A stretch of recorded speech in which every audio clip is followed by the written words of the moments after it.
Hoy nos acompañan Amin Vera, analista económico en jefe de Black Wall Street Capital, y Alberto Cárdenas, director de Vendio AG y Chartered Market Technician. ¿Qué tal? Buenas tardes. Hola, buenas tardes, Claro, Susana. Pues Amin, a la apertura de hoy, la acción de Facebook llegó a caer más del 6% después de anunciar importantes cambios en su servicio de Newsfeed. ¿Cuáles crees que sean las consecuencias de largo plazo en el desempeño de esta emisora? Bueno, como bien mencionas, la caída de Facebook es una cosa de locos. De hecho, durante la sesión todavía se alcanzó a caer otro tanto. Y bueno, responde mayoritariamente a cambios derivados de una cuestión netamente política. En este caso, el impacto que tuvieron en Estados Unidos, supuestamente, las llamadas fake news o noticias falsas que llegan a tu muro y que, bueno, son fuente interminable de chismes y de conjeturas y de cosas no del todo completamente adecuadas, ¿no?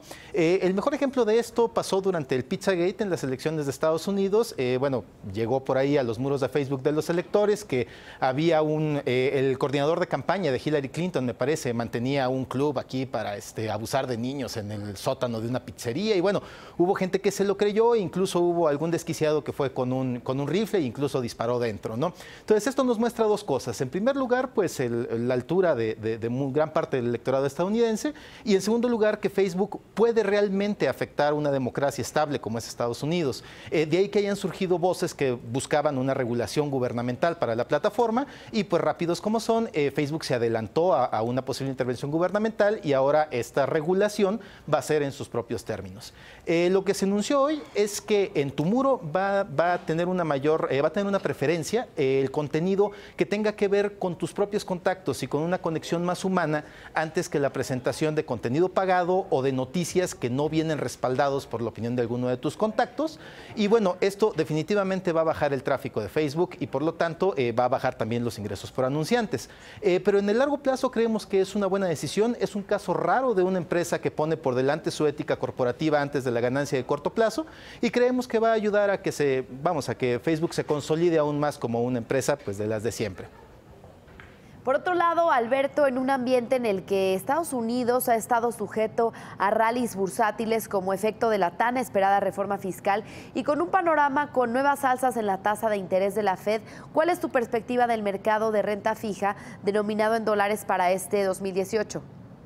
Bueno, Susana, fíjate que el mercado de deuda es uno de los mercados más importantes a seguir este año. La mayoría de los analistas y gestores de fondos de inversión están poniendo la mirada en el gráfico de los rendimientos, especialmente de la deuda a 10 años, que uno puede tener una perspectiva más clara de hacia dónde podrían ir las tasas de interés. Recordemos que el precio del dinero es el precio del dinero y es el gran driver del resto de los mercados. Y si uno observa lo que es el gráfico de los bonos del Tesoro americano a 10 años, viene en un mercado bajista o en una tendencia bajista desde 1994, donde tenían unos niveles superiores al 8%, y luego tuvieron picos en el año 2000, 99-2000, y en el año 2007 cercano al 6 y al 5%, y desde allí siguieron bajando después, obviamente, de la crisis financiera. Y han estado en niveles muy, muy bajos, marcaron un mínimo histórico inédito en el año 2016, más o menos en junio, a un nivel de 1.34%, y al día de hoy esa tasa está en 2.55%, pero lo interesante es que técnicamente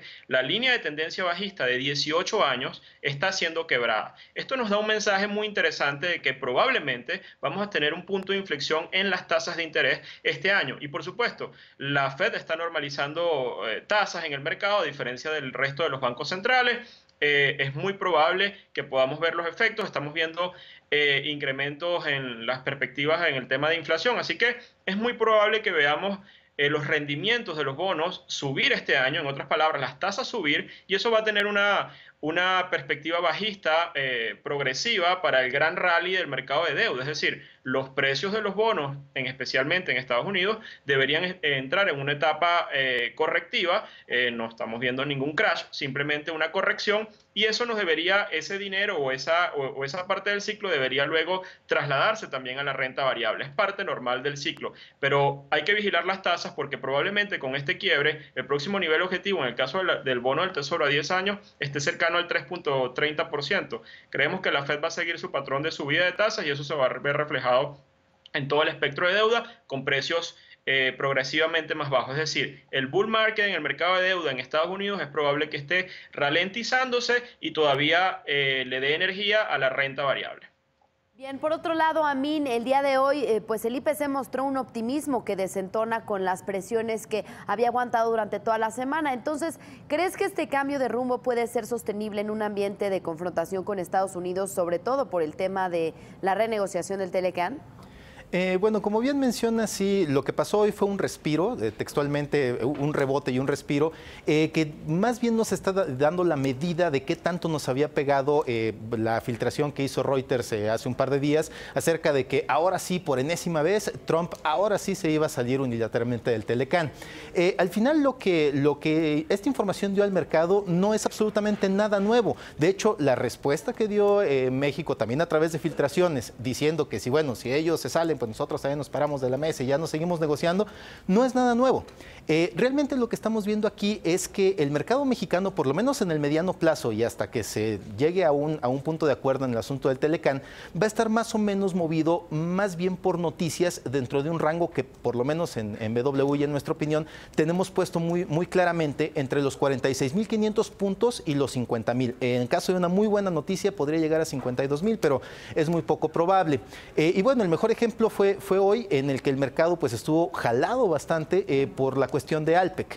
El día de hoy se dio a conocer que Alpek ya tiene ahí una especie de acuerdo con M&G, va a haber una forma de refinanciarlo, es probable que no quiebren, están poniendo un plan de reestructura y bueno, tanto Alfa como Alpek se dispararon el día de hoy y por primera vez en meses Alpek está visitando arriba de 24 pesos.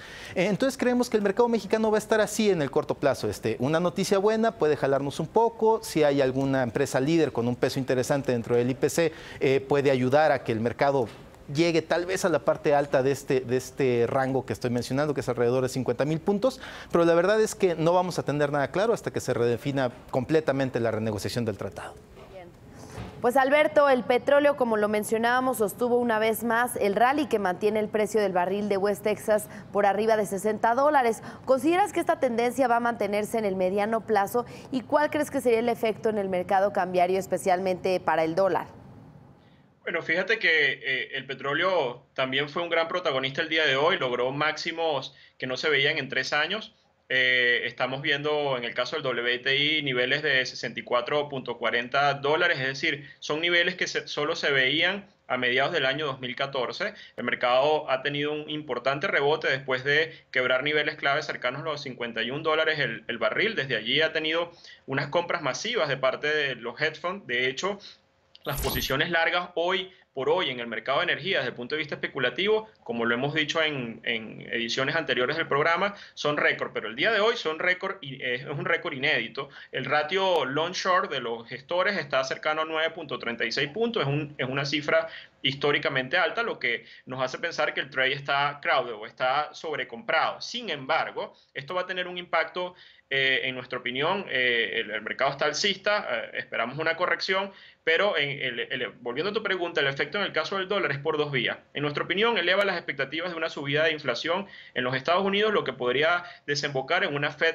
más halcón, más hawkish este año, así que pudiera continuar la subida de tasas, generando un impacto positivo en el dólar. Y la segunda vía es que eventualmente esto va a mejorar muchísimo las perspectivas de los productores de Estados Unidos, de los frackers, y donde sus precios, sus costos de producción están muy por debajo de los $60, con lo que eventualmente la producción en Estados Unidos debería mejorar y desde el punto de vista macroeconómico también debería tener un impacto positivo en el dólar. Entonces esta subida del petróleo paradójicamente debería, en nuestra opinión, que hoy hemos visto un dólar débil, eventualmente provocar también de cara a los próximos meses, y es nuestra opinión, una subida del dólar americano por 2 vías, una subida en la expectativa de subida de inflación, vía una Fed más fuerte, y la segunda vía, una mejora macroeconómica desde el punto de vista del impacto en todo el sector energía en los Estados Unidos. Bien, pues gracias por el análisis de hoy, Amin y Alberto, que tengan buen fin de semana. Buenas tardes. Igualmente, Gracias, Susana, hasta luego. Susana. Bye. Gracias.